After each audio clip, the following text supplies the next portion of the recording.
Daily Kids News. Daily Kids News.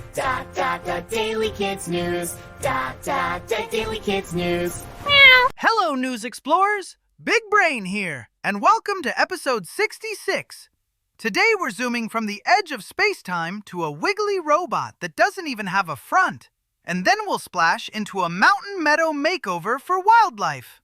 And remember, let's learn something new together!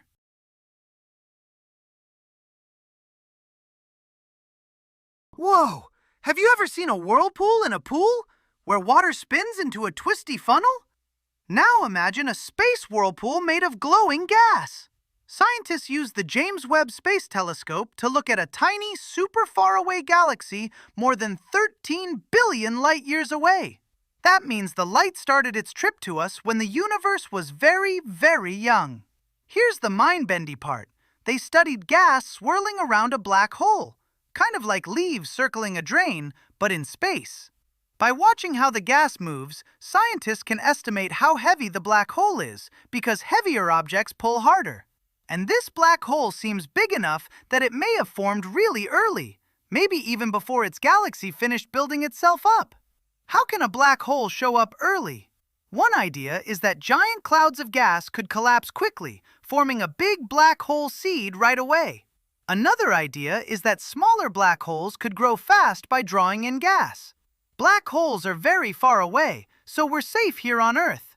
Webb helps because it can see faint, far-away light in infrared, like night vision goggles for the ancient universe. So the big takeaway is, space is full of clues. Okay, kids, time for the next story!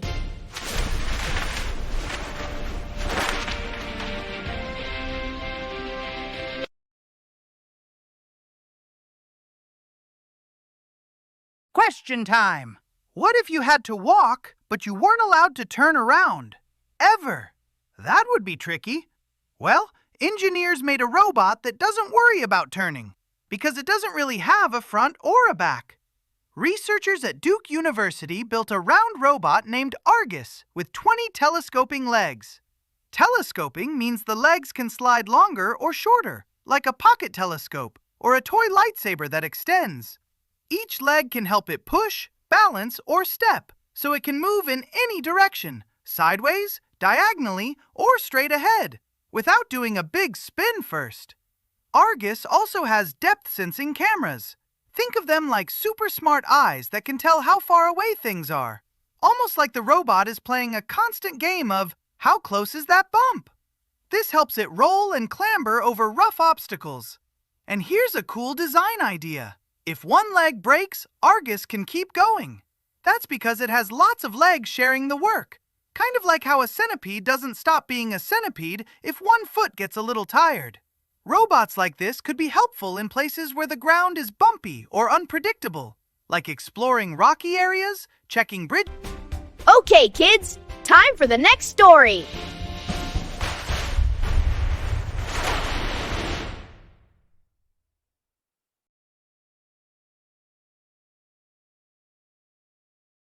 Have you ever walked through a meadow and heard the tiny buzz of insects and the flutter of birds? Meadows can be like nature's snack bar and water station all at once. In Oregon, a group called Ducks Unlimited received a grant to plan restoration for about 100 acres of high-elevation mountain meadow habitat in the Upper Klamath River watershed.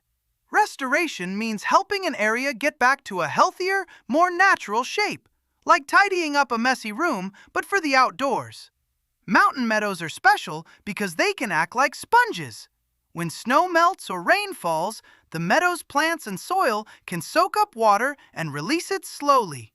That steadier water flow can help streams stay healthier for animals and plants downstream. The goal of meadow restoration is also to improve habitat, meaning homes and food sources for wildlife. Birds may find safer nesting spots, and pollinators like bees and butterflies can find more flowers. Pollinators are super important because they help many plants make seeds and fruit by carrying pollen from flower to flower. This kind of project is careful work. Planning can include figuring out where water wants to flow, which native plants should grow there, and how to keep the meadow from getting trampled or dried out. It's like being a nature coach. You don't force nature, you help it do its best. And when meadows thrive, lots of creatures can thrive too, all sharing one colorful, high mountain neighborhood. Today we learned that space can leave clues in swirling gas.